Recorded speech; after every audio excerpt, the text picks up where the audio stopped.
నెట్వర్క్స్లో బాగా హల్చల్ అవుతుంది. మహేష్ బాబుని కృష్ణుడి కింద వేస్తే చూడాలని అనుకుంటున్నాం అని. నాకు అప్పుడే అనిపించింది, మీకు అర్థమైంది కదా నేను చెప్పిన లాజిక్ బిహైండ్ దట్.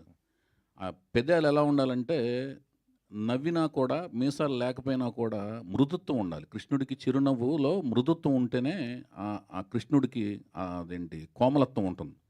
ఆ కోమలత్వం ఆయనలో ఉంటుంది. అందుకనే నేను ఆ లిరిక్స్ కూడా యువరాజ్ సినిమాలో చందమామలాగా చల్లనివాడే చిన్ని కృష్ణయ్యలాగా అల్లరివాడే అనే లిరిక్స్ రాయించుకున్నా వేటూరు గారితో. అది ఓకే. వైవిఎస్ గారు చెప్పండి sir. Good to see. Question ఏంటంటే కీరవాణి గారితో అంటే ఇప్పుడు మ్యూజిక్ సిట్టింగ్ వేయించారా సార్? అంటే ఎలా వస్తుంది ఏంటి అది మ్యూజిక్ అని? మ్యూజిక్ కంపోజింగ్ స్టార్ట్ అయిన వెంటనే కంపోజింగ్ స్టార్ట్ అయినాయి అని చెప్పి ఒక అద్భుతమైన వీడియో షాట్ సోషల్ నెట్వర్క్స్లో పెడతామండి. ఆయనతో డిస్కషన్స్ అయితే ఒక ప్రిలిమినరీ సిట్టింగ్స్ లాంటివి మామూలుగా మాట్లాడుకునే డిస్కషన్ సిట్టింగ్స్ లాంటివి జరిగినాయి.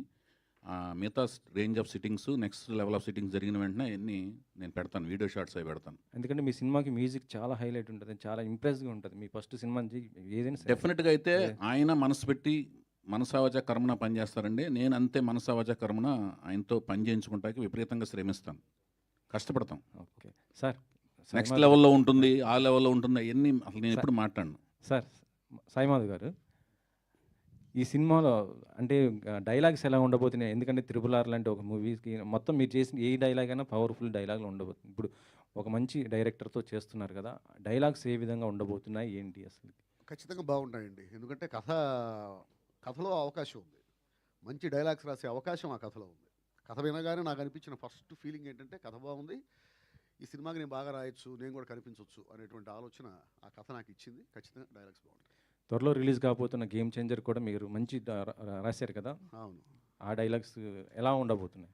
ఖచ్చితంగా బాగుంటాయి సార్, అద్భుతమైన డైలాగ్స్ ఉంటాయి ఆ సినిమాలో. వైవిఎస్ గారు, సో హలో అన్న చెప్పండి.